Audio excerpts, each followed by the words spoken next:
Hey everybody, Brett Wainwright here again. This is going to be the final exam for wildlife conservation policy through Clemson University for the fall 2023 semester.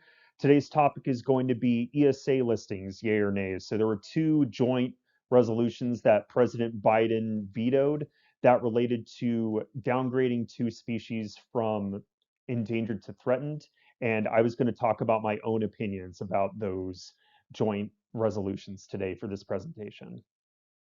The first joint resolution that President Biden vetoed revolved around the northern long-eared bat. I agreed with his decision to upheld its endangered status and him vetoing the bill.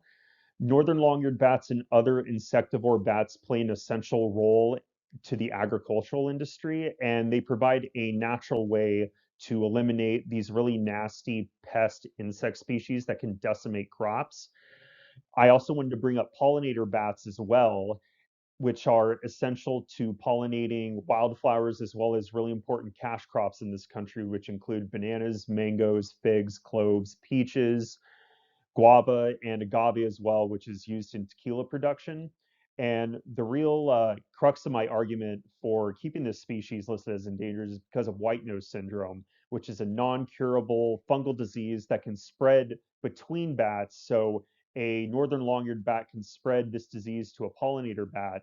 And I feel because this disease still destroys bat populations, and as seen in this figure, it's continuing to spread westward. I feel like it would be an unwise decision to delist any bat species at this time because of how poorly studied white nose syndrome continues to be.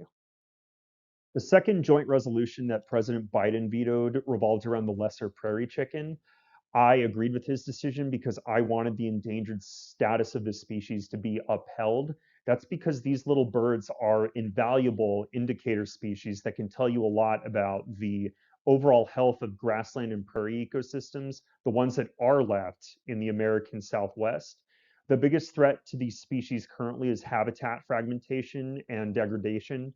In fact, 85% of their historic range has disappeared completely, and 95% of their current range, which is all you see here, that's what's left of their range, is owned by oil companies, renewable energy companies, and ranchers. And I fully admit that development is inevitable. We're going to have to increase our renewable energy resources. And I don't think ranching is going to go away anytime soon. But we have to strike a balance between de- energy development, ranching, and conserving this bird and the iconic habitat that it lives in. The congressperson that I decided to write to was Alex Padilla. He's a Democrat from California. He's my senator. He voted no on both joint resolutions that we discussed earlier in this presentation. He was the chairman of the California State Senate Committee on Energy, Utilities, and Communication, and he was incredibly influential in shaping our current day climate policy and renewable energy goals. Even as a senator, his environmental record has been really strong. He currently sits as a member on the Senate Committee on Environment and Public Works.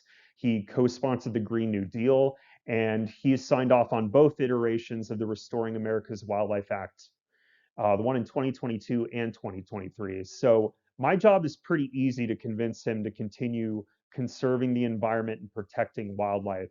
And I see my goals with convincing Senator Padilla is just providing him scientific evidence to continue making wise decisions for the environment and wildlife.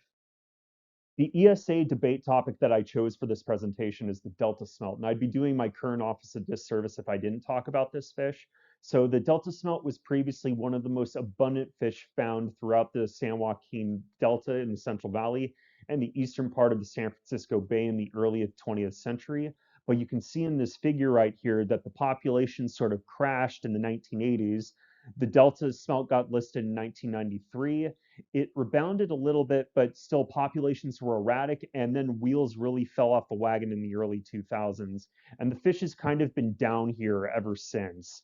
The biggest issue facing this fish is freshwater diversions from the San Joaquin Delta.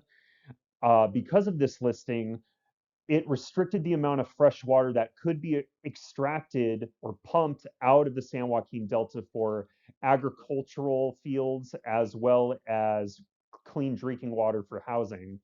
And because of this, farmers and housing developers despise this fish.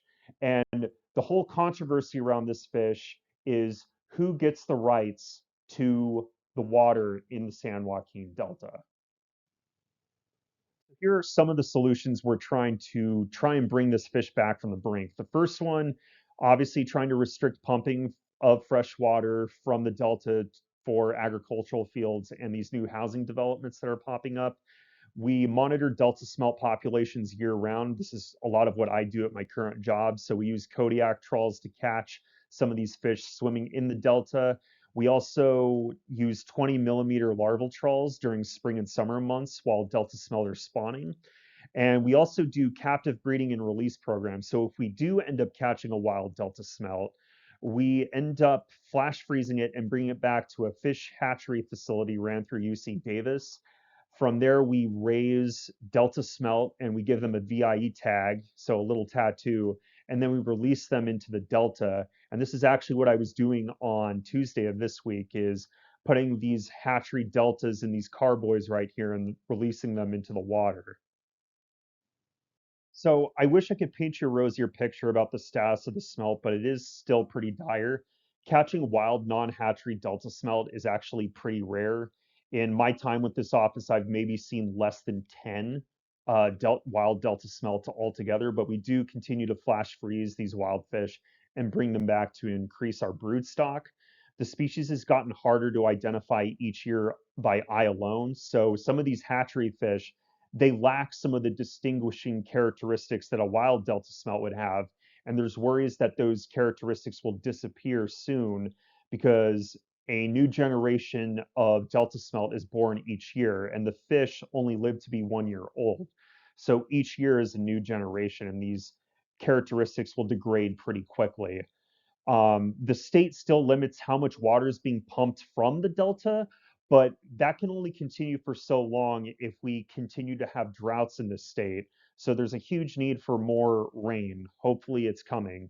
And the Interagency Ecological Program, or IEP, is a collection of different agencies that continue to manage and study Delta smelt. And this includes various agencies from Department of Interior, UC Davis, and various state agencies like California Department of Fish and Wildlife and Division of Water Resources. And here are my citations. Thanks and have a great day.